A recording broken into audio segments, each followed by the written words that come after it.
칠레 정부의 에이펙 정상회의 취소로 미중 무역 협상에 대한 우려가 커지고 있는 가운데 어제 상승했던 미국 뉴욕 증시가 다시 하락 마감했습니다.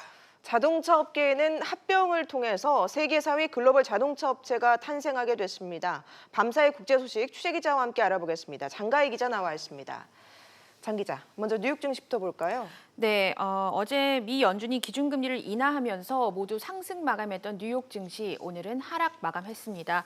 다우지수는 어제보다 0.52%, 나스닥은 0.14% 떨어졌고 어제 사상 최고가를 경신했던 S&P 500은 0.3% 하락하면서 장을 마쳤습니다. 네, 미국과 중국이 이번 달에 에이펙 정상회담에서 1단계 무역 합의에 서명하기로 했지만 차질이 우려되고 있는데 현재 상황은 좀 어떻습니까?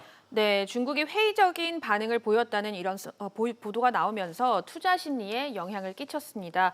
현지 시간으로 어제 블룸버그 통신은 중국이 1단계 합의 이후 최종 합의 가능성에는 의문을 표시하고 있다 이렇게 보도를 했습니다. 블룸버그 통신은 중국이 트럼프 대통령의 충동성 그리고 합의 이후에 약속을 깰 우려를 하고 있다고 전했고요. 일부 중국 관리들은 미국이 중국에 대한 더 많은 관세를 철회하지 않는 한 향후 협상에서 의미 있는 결과에 대한 기대가 높지 않다는 의견도 나타낸 것으로 알려졌습니다. 네, 하지만 트럼프 대통령은 적극적으로 이번 합의를 이루겠다는 의지를 보이고 있다고요? 맞습니다. 중국과는 사뭇 다른 입장을 나타낸 건데요. 백악관은 현지 시간으로 어제 트럼프 대통령이 칠레 대통령에게 전화를 걸어서 에이펙 정상회의 개최 취소 결정에 대해 지지를 표명했다고 밝혔습니다. 트럼프 대통령은 자신의 트위터에도 시진핑 주석과 무역 합의 서명을 위한 새 장소를 찾고 있다고 밝혔습니다. 미중은 제3국에서 합의문에 서명할 것으로 보이는데요. 중국이 마카오를 새 장소로 제안했지만 미국은 미국 내 다른 장소를 물색 중인 것으로 알려졌습니다.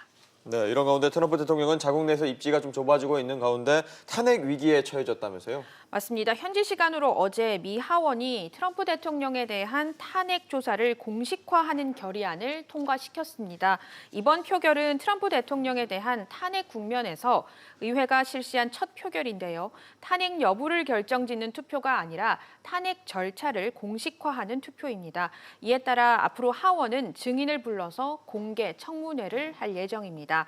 트럼프 대통령은 이른바 우크라이나 스캔들로 탄핵 조사 대상이 됐는데요. 대선 경쟁자인 민주당 소속 조 바이든 전 부통령을 흠집내기 위해서 우크라이나 대통령에게 군사 원조를 빌미로 바이든 전 부통령 부자에 대한 조사를 요구했다는 의혹입니다. 트럼프 대통령은 하원이 자신에 대한 탄핵 조사 공식화를 결의하자 트위터를 통해서 미국 역사상 최악의 마녀 사냥이다 이렇게 반발했습니다. 네, 다른 소식도 보겠습니다. 글로벌 자동차 업계에서는 4위권의 공룡이 탄생하게 됐다고요? 맞습니다. 이탈리아와 미국의 합작 자동차 기업이죠. 피아트 크라이슬러 그리고 푸조, 시트로엥 브랜드를 보유한 프랑스 PSA 그룹이 50대 50으로 지분을 갖는 조건으로 합병 조건에 합의를 했습니다. 두 회사의 시가총액을 더하면 약 484억 달러고요. 우리 돈으로 약 56조 원인데 최근 자동차 업계 인수 합병 가운데 최대 규모라고 합니다. 글로벌 자동차 공급 과잉 속에서 전기차 등 미래차에 발빠르게 대응하기 위해 덩치를 키워 시너지 효과를 극대화하겠다 이런 의미로 해석되고 있습니다. 두 회사를 합치면 연간 자동차 판매량을 기준으로 업계 4위가 될 전망인데요.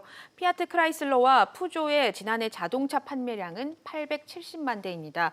합병 법인의 본사는 네덜란드에 설립할 예정입니다. 네, 알겠습니다. 장 기자 얘기 잘 들었습니다.